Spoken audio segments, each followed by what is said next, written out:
Assalamualaikum. Kumpulan kami akan membentangkan tajuk Application of Ordinary Differential Equation in Water Draining from a Tank yang dipelajari dalam Matematik 2.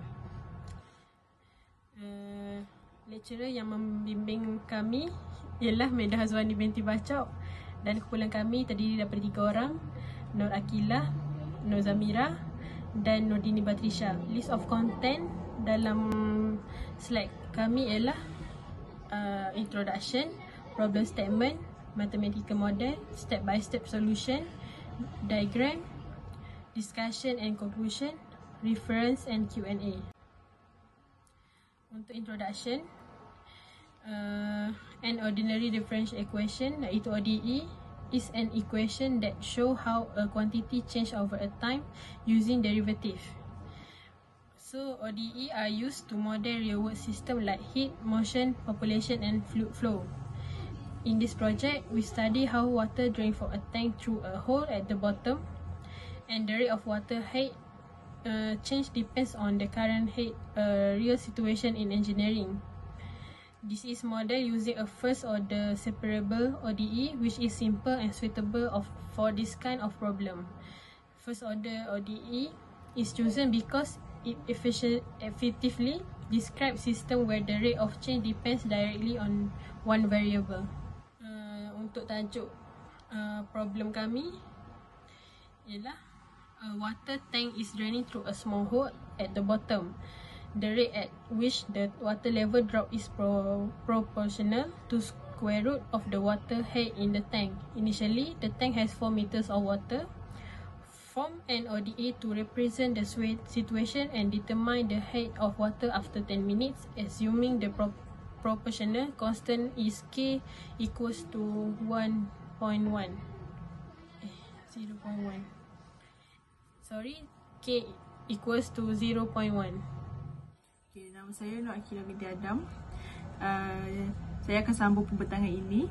Jadi mari kita sama-sama lihat kembali soalan yang telah diterangkan tadi. Berdasarkan soalan, a water tank initially contains 4 meters of water.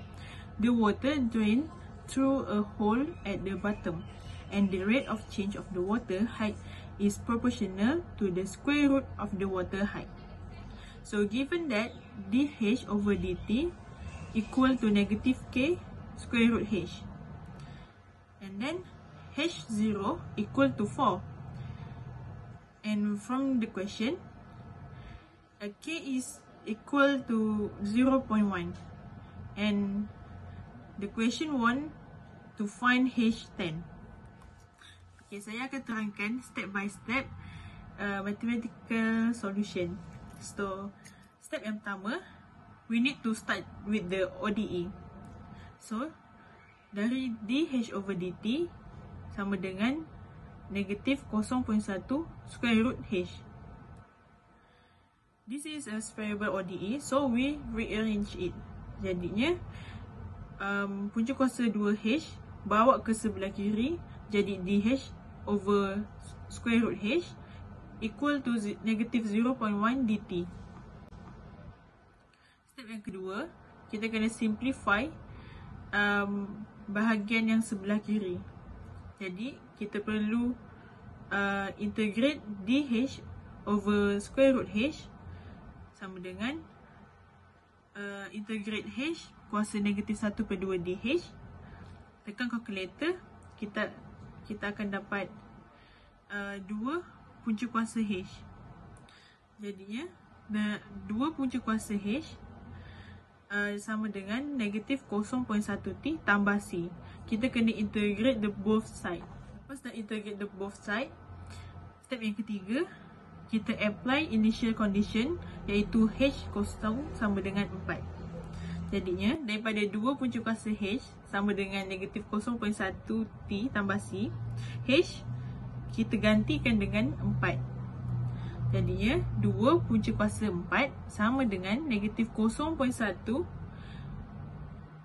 dalam kurungan 0 tambah C. Negatif 0.1 garap dengan kosong akan dapat kosong. Jadinya 2 kali dengan 2 dapat 4. So, kat sini kita boleh dapat nilai C, iaitu C sama dengan 4. Jadinya, equation tu akan jadi 2 punca kuasa H sama dengan negatif 0.1T tambah dengan 4. Kita gantikan nilai C. Step yang seterusnya, kita kena selesaikan HT. Jadinya, daripada 2 punca kuasa H sama dengan negatif 0.1T tambah 4, 2 kita bawa ke sebelah kanan. Akan dapat punca kuasa H sama dengan negatif 0.1T tambah 4 bahagi dengan 2.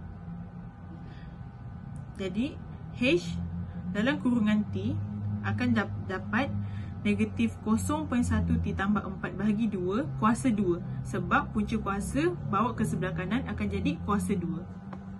Dan step yang terakhir, kita perlu gantikan nilai T 10 dalam persamaan HT equal to negatif 0.1 dalam kurungan 10 tambah 4 bahagi 2 kuasa 2.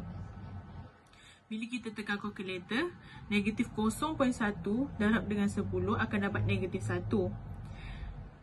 Dan negatif 1 tambah 4 bahagi 2 akan dapat 3/2. Bila kita kuasa 2 kan 3/2, kita akan dapat 2.25. So, therefore, after 10 minutes, the height of the water in the tank is 2.25 meter. Okay, for the discussion, the problem involves modeling water draining from a tank using a first order separable ODE. The rate of change of water height is proportional to the square root of the current heights.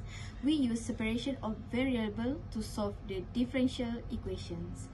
Initial condition water height was 4 meter at time 0. After solving, we found the height after 10 minutes is approximately 2.25 meters. This model is useful in fluid mechanics and engineering system design. The results show how the water drains slower as the height decreases, which match real physical behavior. Okay, for the conclusion, the application of the first ODE provide a simple yet effective way to analyze and predict the behavior of the water tank system. It allows us to determine the water level at any given time based on initial condition and system characteristic. This problem highlights the importance of ODE in engineering, where understanding change over time is critical for system design and analysis. Mastering such techniques help engineers develop more efficient and accurate model in real-world scenarios.